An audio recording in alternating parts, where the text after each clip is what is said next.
नमस्कार। समसामयिक विषयों पर आपके पसंदीदा कार्यक्रम विशेष में आपका स्वागत है। मैं हूं दीपक डोभाल। एक जमाने में इंसान जैसे दिखने वाली, इंसानों की तरह सोचने वाली और इंसानों की तरह फैसले लेने वाली मशीनें कल्पना, गपोल साहित्य या फिर फिक्शन और फिल्मों का हिस्सा होती थी। इसके बाद धीरे धीरे ये मशीनें हमारे जीवन में दाखिल होने लगी और अब ये हमारे जीवन का सत्य बन गई हैं। आने वाले दिनों में इसके बिना जीवन की कल्पना और भी मुश्किल हो जाएगी। यानी जो लोग इनके आदी नहीं हैं, उन्हें इनके साथ जीना सीख लेना चाहिए। इसी के मद्देनजर नीति आयोग ने एक पहल की है। भारत में मशीन लर्निंग इकोसिस्टम तैयार करने की कोशिश हो रही है। नीति आयोग राष्ट्रीय स्तर पर एआई जैसी प्रौद्योगिकियों के विकास करना चाहता है और इसमें शोध का कार्यक्रम शुरू करना चाहता है। दरअसल कृत्रिम बुद्धिमत्ता यानी आर्टिफिशियल इंटेलिजेंस पिछले कुछ वर्षों से लगातार चर्चा में है। हालांकि कम ही लोग इसके बारे में पूरी जानकारी रखते हैं। लिहाजा विशेष में आज हम आर्टिफिशियल इंटेलिजेंस के बारे में समझने की कोशिश करेंगे, जानेंगे कैसे यह हमारे वर्तमान और भविष्य को प्रभावित कर रही है और करेगी। साथ ही ये भी देखेंगे कि इसके जरिए हम क्या क्या कर सकते हैं। तो शुरू करते हैं आज का विशेष।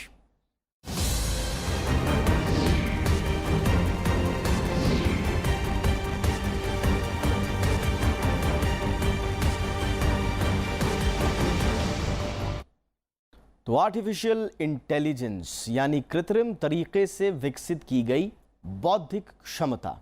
मौजूदा दौर में आर्टिफिशियल इंटेलिजेंस का इस्तेमाल मानव निर्मित उन चीज़ों के लिए किया जाता है जिनमें खुद सोचने, समझने और सीखने की योग्यता हो गई है।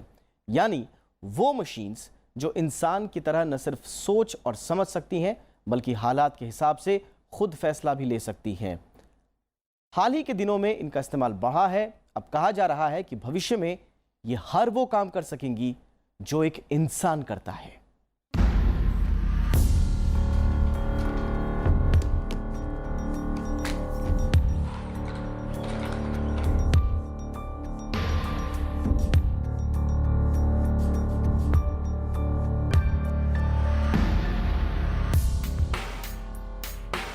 इंसानी सभ्यता के शुरुआती काल में ही मशीनों से इंसानी काम लेने की कोशिशें शुरू हुईं।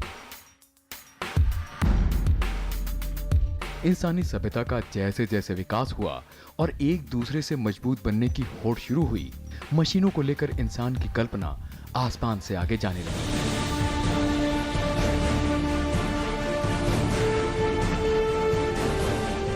इंसान को उन देवताओं की तलाश थी जो सिर्फ मूर्ति में ना रहें बल्कि साक्षात प्रकट हो जाएं। बोतल से एक जिन्न निकले जो उसकी तमाम कामनाएं पूरी कर दे। उसके इर्द गिर्द ऐसे दास हों जो उसके सोचने से पहले उसका तमाम काम निपटा दें। समय के साथ इंसान ने खुद को इस लायक मानना शुरू कर दिया कि वो विज्ञान के जरिए अपनी कल्पनाओं को साकार कर सके।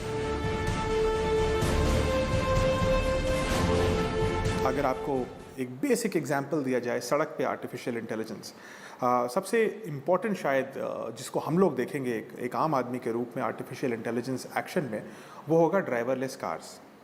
यूएस के कई शहरों में एक टैक्सी कंपनी ने, जो इंडिया में भी काम करती है, उसने ड्राइवरलेस कार्स भेजनी शुरू कर दी।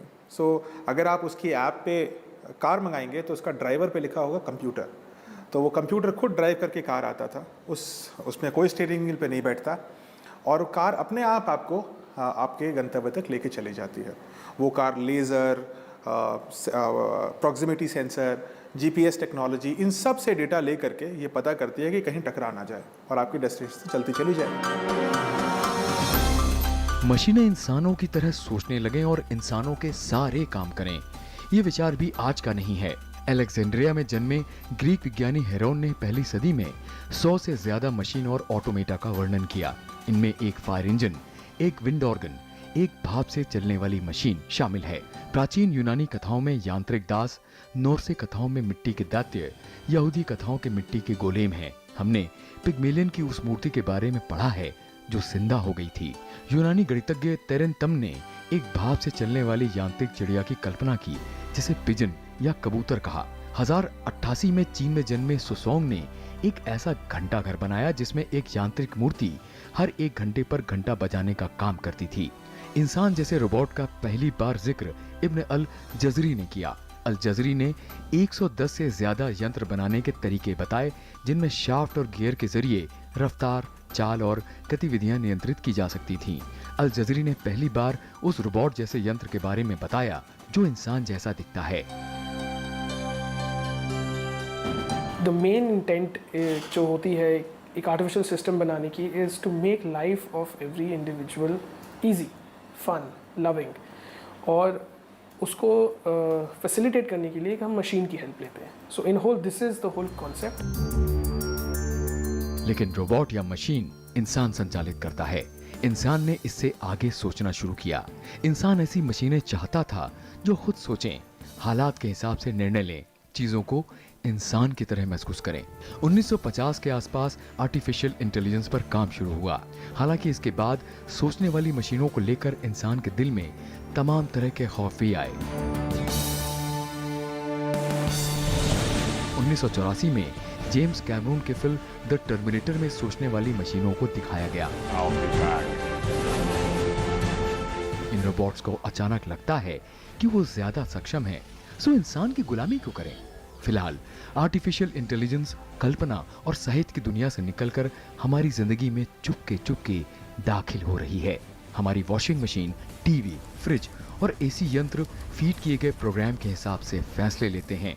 दफ्तरों में मशीनें लग रही हैं जो इंसान के तमाम काम कर रही हैं। रोबोट्स अब मशीन नहीं रह गए हैं, वो हमारी तरह सोचने लगे हैं, चीजों को महसूस करने लगे हैं, इंसान की तरह व्यवहार कर रहे हैं। अब ऐसी मशीनें हैं जो रोजाना नया सीखती हैं, तथ्यों को समझती हैं, तर्क देती हैं और विचारों पर अपनी प्रतिक्रिया भी देने लगी हैं। हालांकि टर्मिनेटर फिल्म की तरह उन्होंने अभी खुद को इंसान पर शासन करने लायक नहीं माना है। जैगम मुर्तजा, राज्यसभा टीवी। दुनिया में सबसे जटिल चीज क्या है? इसका जवाब आपके दिमाग में है। दरअसल इसका जवाब भी दिमाग ही है। दिमाग के बिना इंसान की क्या अस्तित्व है? लेकिन सोचिए, अगर मशीनों के पास दिमाग हो, ऐसा दिमाग जो हमारी तरह देख, सुन और बोल सके, एक ऐसा दिमाग जो अच्छे बुरे का फर्क कर सके, जिसके पास तर्क शक्ति हो, जो इंटेलिजेंट हो। आपको इस बात का अंदाजा हो ना हो, लेकिन आप इस युग का हिस्सा बन चुके हैं और यह मुमकिन हुआ है आर्टिफिशियल इंटेलिजेंस के जरिए। आइए अब जानते हैं आर्टिफिशियल इंटेलिजेंस दरअसल क्या है।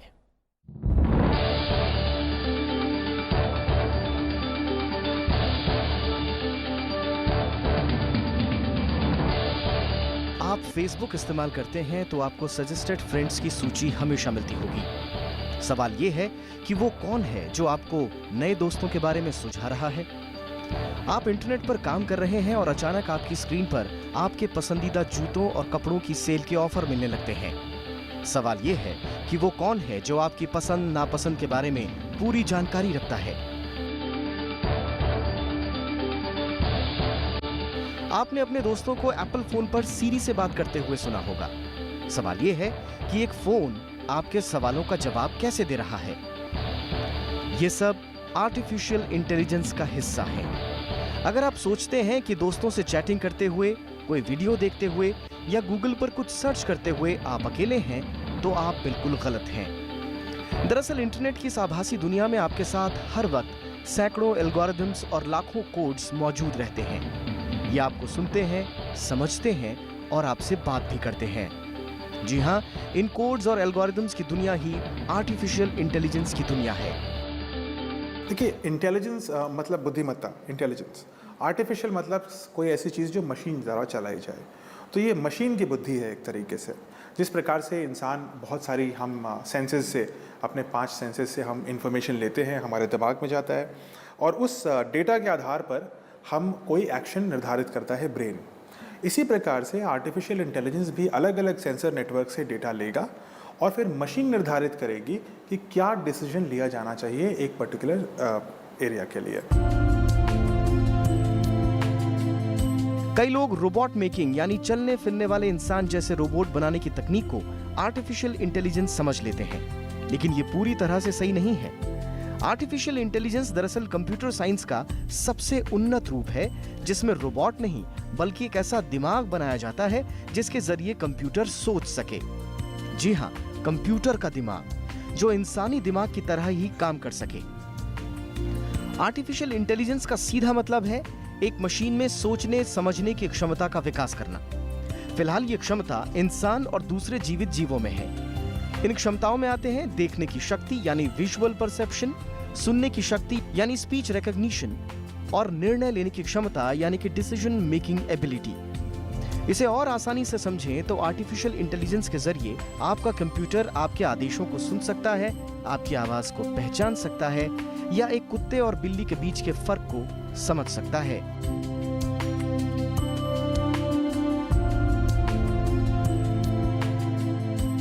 अब सवाल यह है कि आर्टिफिशियल इंटेलिजेंस होती कैसे है। इसके लिए जो तकनीक इस्तेमाल होती है वो है मशीन लर्निंग। मशीन लर्निंग यानी मशीन या कंप्यूटर को सिखाने की तकनीक।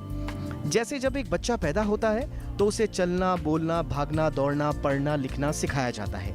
इसी तरह कंप्यूटर को आर्टिफिशियली इंटेलिजेंट बनाने के लिए उसे सब कुछ सिखाया जाता है मशीन लर्निंग के जरिए। मशीन लर्निंग में image processing, symbolic learning, computer vision और रोबोटिक्स जैसी तमाम पेचीदगियों का इस्तेमाल होता है। मशीन लर्निंग के जरिए प्रोग्राम हजारों एग्जाम्पल्स का खुद ब खुद अध्ययन करके एक एल्गोरिदम बनाता है और जरूरी नतीजा मिलने के बाद और स्मार्ट होता जाता है। IBM वॉटसन इसका बेहतरीन उदाहरण है, जिसे शुरुआत में सिर्फ सवाल जवाब के लिए बनाया गया था, लेकिन अब इसने देखने, सुनने, बात करने और यहाँ तक कि चखने यानी टेस्ट करने की दक्षता भी हासिल कर ली है। एक मशीन को आपको सिखाना है कि right from the basic step of walking to an advance step की इमोशंस कैसे आप उसमें लेके आओगे, that is machine has to understand, machine has to learn. उसको सिखाने के लिए ह्यूमन इनपुट्स देने होते हैं। इसलिए ecosystem as a whole is technology. उनको इनपुट्स देने के लिए we humans are going to teach कि मशीन को सिखाएंगे कि फॉर दिस पर्टिकुलर एक्टिविटी आपको ऐसा करना चाहिए, फॉर दिस इसका आउटपुट ये होना चाहिए, and then leave the machine on its own. वो मशीन अपने आप अपने पास्ट हिस्ट्री से सीखती है, and that is what is called machine learning. इस तरह आर्टिफिशियल इंटेलिजेंस के साथ इंसान एक नई दुनिया में कदम रख चुका है। फिलहाल आर्टिफिशियल इंटेलिजेंस पूरी तरह से इंसानों पर टिकी हुई है, यानी मशीन को जितना ज्ञान इंसान देगा वो उतना ही विकास कर पाएगी। लेकिन इसका अगला चरण और दिलचस्प होगा, जिसमें मशीन एक बार प्रोग्राम होने के बाद अपने आप खुद के लिए नियम, कायदे और सोच तैयार करना शुरू कर देगी।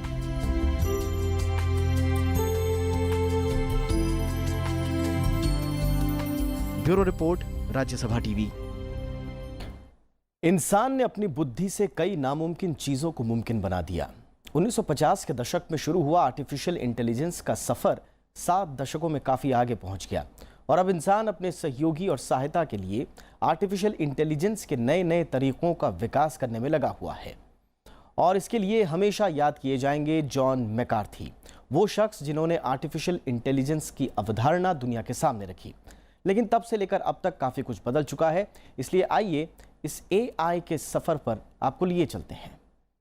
1950 के दशक में अमेरिका के डार्टमाउथ कॉलेज के कंप्यूटर वैज्ञानिक जॉन मैकार्थी और उनके कुछ दोस्तों को ये जिज्ञासा हुई कि क्या कोई मशीन या कंप्यूटर वैसा ही सब कुछ कर सकता है जिस तरह हम इंसान करते हैं, और यही सोच आर्टिफिशियल इंटेलिजेंस के इजाद का कारण बना। साल 1955 में जॉन मैकार्थी ने अपने दोस्तों मार्विन मिन्स्की, हर्बर्ट साइमन और एलन नेवेल के साथ मिलकर आर्टिफिशियल इंटेलिजेंस पर शोध करना शुरू किया।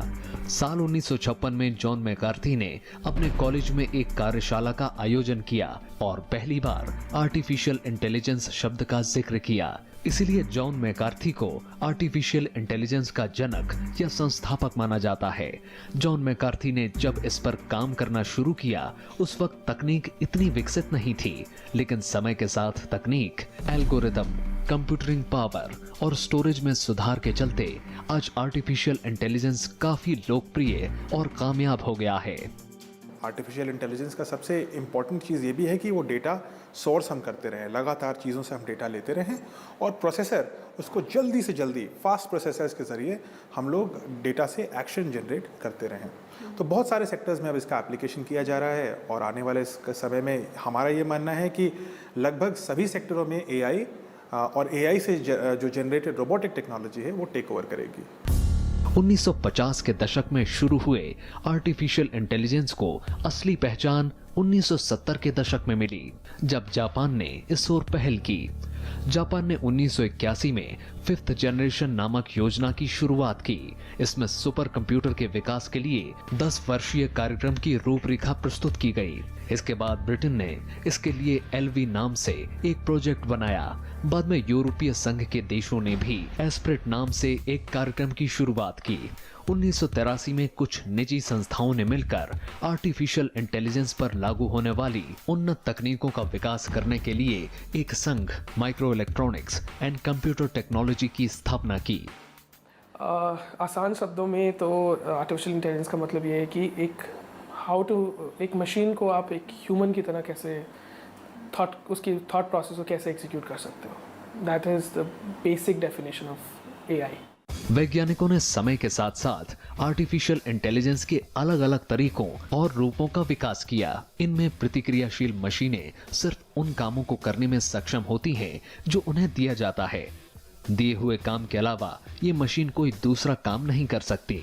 इसी तरह वैज्ञानिकों ने सीमित मेमोरी का विकास किया, जो प्री प्रोग्राम नॉलेज और ऑब्जर्वेशन करके अपना काम करती हैं। इस तरह की मशीनों में जो निर्देश डाले जाते हैं उनके आधार पर ये फैसला लेती हैं। कुछ आर्टिफिशियल इंटेलिजेंस मशीनों का विकास मस्तिष्क के सिद्धांत के आधार पर भी करने की कोशिश हो रही है। इस तरह की मशीनें लोगों की भावनाएं और उनके व्यवहार को समझने में सक्षम होंगी।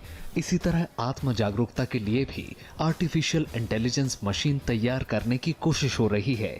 ये मशीनें इंसान के अंदर की भावनाओं की पहचान करने में सक्षम होंगी। बहुत अंतर नहीं है वैसे एक इंसान के डिसीजन लेने और एक आर्टिफिशियल इंटेलिजेंस के डिसीजन लेने में। जिस प्रकार से हम लोग अलग अलग संवेदन हमें महसूस होते हैं, हम सूंघते हैं, हम छूते हैं, हम सुनते हैं, और उसके बेसिस पे हम पुरानी मेमोरी से कुछ कंपेयर करते हैं और फिर हम कुछ डिसाइड करते हैं। उसी प्रकार से आर्टिफिशियल इंटेलिजेंस में बहुत सारा डेटा आता है।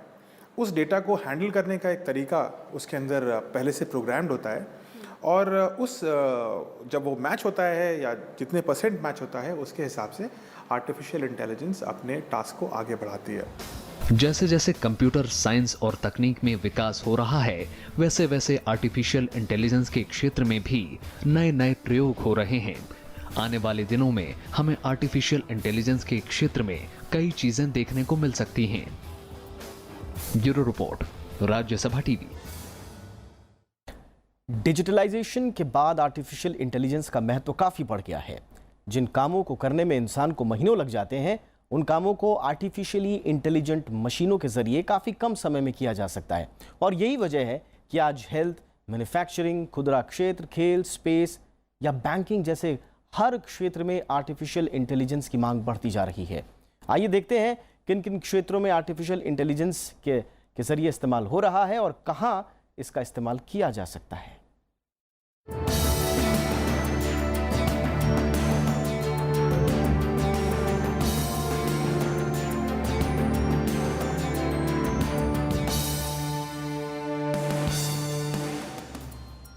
आर्टिफिशियल इंटेलिजेंस रोज़मर्रा के कामों से लेकर अंतरिक्ष, विज्ञान, शिक्षा और चिकित्सा अनुसंधान के अलावा मानव जीवन से जुड़े अनेक कामों को करने में काफ़ी मददगार साबित हो सकते हैं। अलग अलग क्षेत्रों में आर्टिफिशियल इंटेलिजेंस का इस्तेमाल किया जा रहा है।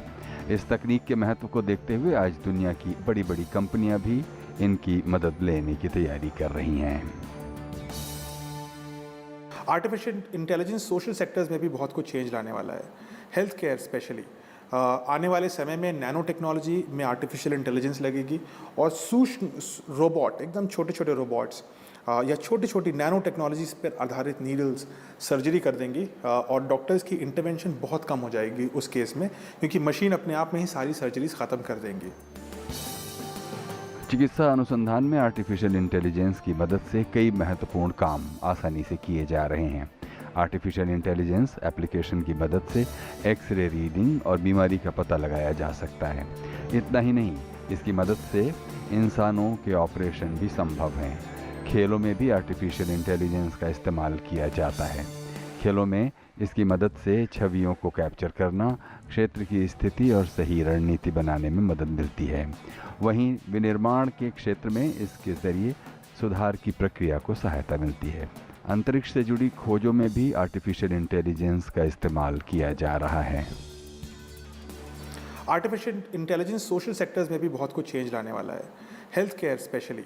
आने वाले समय में नैनो टेक्नोलॉजी में आर्टिफिशियल इंटेलिजेंस लगेगी और सूक्ष्म रोबोट, एकदम छोटे छोटे रोबोट्स या छोटी छोटी नैनो टेक्नोलॉजीज पर आधारित नीडल्स सर्जरी कर देंगी और डॉक्टर्स की इंटरवेंशन बहुत कम हो जाएगी उस केस में, क्योंकि मशीन अपने आप में ही सारी सर्जरीज ख़त्म कर देंगी। आर्टिफिशियल इंटेलिजेंस का इस्तेमाल अनेक तरह के खतरों से लड़ने के लिए भी किया जा रहा है। साइबर सिक्योरिटी के क्षेत्र में धोखाधड़ी का पता लगाने, वित्तीय लेन देन में होने वाली अनियमितता, ट्रेंडिंग पैटर्नों की निगरानी जैसे मामलों में आर्टिफिशियल इंटेलिजेंस का इस्तेमाल किया जाता है। इसी तरह ऑनलाइन शॉपिंग में भी ये काफ़ी मददगार साबित हो सकता है। इसके ज़रिए यूज़र्स के personal search result, product recommendation जैसे सुरक्षा के कदम उठाए जा सकते हैं। बड़ी बड़ी कंपनियां आर्टिफिशियल इंटेलिजेंस का इस्तेमाल अपने यूज़र्स की जानकारी रखने, उन्हें मैसेज भेजने, अलार्म सेट करने, अपॉइंटमेंट शेड्यूल तय करने में करती हैं। कई वेबसाइट्स आर्टिफिशियल इंटेलिजेंस की मदद से कस्टमर के ज़रिए अपने यूज़र्स को सभी तरह की जानकारियां देती हैं। गाड़ियों में आर्टिफिशियल इंटेलिजेंस लगने शुरू हो गए हैं। ये ऑलरेडी ऐसी कारें हैं जिनको आप खरीद सकते हैं।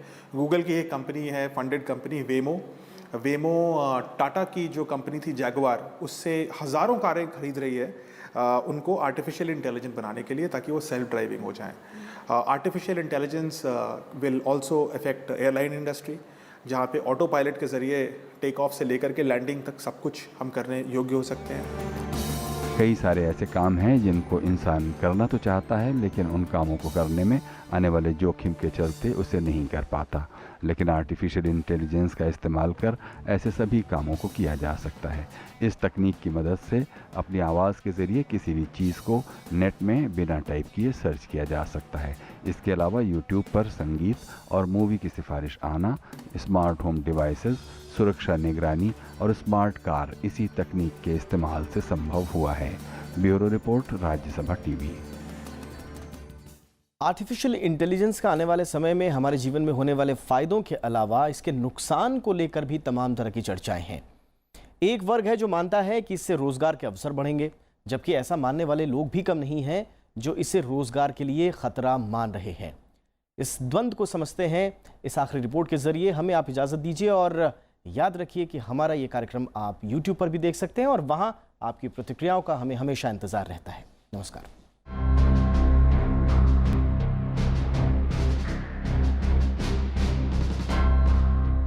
मिट्टी की खुदाई में इस्तेमाल होने वाली एक जेसीबी मशीन दिन भर में औसतन 250 मजदूरों जितना काम कर लेती है। इसी तरह आदर्श हालात में एक एटीएम या चेक कलेक्शन मशीन दिन भर में 2 से 3 बैंक क्लर्क्स जितना काम निपटा देती है। इनकी देखरेख पर जितना खर्च आता है वो एक औसत मजदूर जितना ही है। इस लिहाज से मशीन कई इंसानों के हिस्से का काम ही नहीं करती, बल्कि उनके लिए काम के अवसर घटा भी देती है। ऐसे में मशीन बना मानव की बहस फायदे नुकसान की जमा जोड़ पर आकर ठहर जाती है। अब इसका एक नेगेटिव इम्पैक्ट यह है कि रोज़गार पे इसका नेगेटिव असर ऑलरेडी हमें दिखने लगा है। ऑटोमेशन, आर्टिफिशियल इंटेलिजेंस और रोबोटिक्स की वजह से बहुत सारे सेक्टर्स इफ़ेक्ट हो रहे हैं, और ना सिर्फ ऐसे सेक्टर्स जिसको बोलते हैं ब्लू कॉलर्ड लेबर, यानी कि जो लेबर फिजिकल लेबर वाले हैं, ना सिर्फ वो इफ़ेक्ट हो रहे हैं, बल्कि इवन वाइट कॉलर लेबर जैसे जो आईटी सेक्टर में जो प्रोफेशनल काम करते हैं वो भी इफेक्ट होने शुरू हो चुके हैं ऑलरेडी। और पिछले साल से ही हम सुन रहे हैं कि बहुत सारी कंपनीज में जॉब कट्स हो रहे हैं आईटी सेक्टर से। आर्टिफिशियल इंटेलिजेंस को लेकर भी इसी तरह के डर जताए जा रहे हैं। कहा जा रहा है कि जब इंसान का सारा काम मशीन ही कर लेंगी तो इंसान क्या करेंगे। जवाब में जानकार कहते हैं कि इन मशीनों की देखरेख, इनकी मरम्मत, निर्माण और बिक्री का काम तो इंसान ही करेंगे, यानी ये मशीनें इंसान की भूमिका में बदलाव करेंगी। ऐसे में संकट उन लोगों पर है जो समय के हिसाब से बदल नहीं पाएंगे। यानी बाजार में टिकना है तो कुशलता और तकनीक से दोस्ती जरूरी है।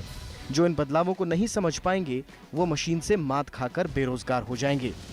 एक आर्टिफिशियल इंटेलिजेंस को बनाने में ही इतने ह्यूमन रिसोर्सेज की ज़रूरत होगी कि हमें पिंच नहीं करेगा, कि बिकॉज इतने सारे लोग इन्वॉल्व होंगे उस चीज़ को बनाने के लिए, and when so many people are involve तो एक आउटपुट जब निकल के आता है तो पीपल इन्जॉय। सो एंड एक बार आप एआई सिस्टम बना लो, उसको मेंटेन करना पड़ता है, जैसे अपनी बॉडी को मेंटेन करना पड़ता है, तो उसको भी मेंटेन करने के लिए हमें लोग चाहिए होंगे, तो वो कहाँ से आएंगे? इंसानों का सामना अब खुद ब खुद फैसले लेने वाली और काम निपटाने वाली मशीनों से है। बिल गेट्स और एलन मस्क जैसे दिग्गज वर्षों पहले ही आर्टिफिशियल इंटेलिजेंस के खतरों से आगाह कर चुके हैं। हालांकि अभी दावा किया जा रहा है कि मशीनें मानव मस्तिष्क का मुकाबला नहीं कर सकती। ये मशीनें इंसानों की इंटेलिजेंस के आसपास भी नहीं हैं। ऐसे में नौकरी पानी है और बाजार में टिके रहना है तो अपनी इंटेलिजेंस का विकास और सही इस्तेमाल जरूरी है। लीना शर्मा के साथ जैगा मुर्तजा, राज्यसभा टीवी।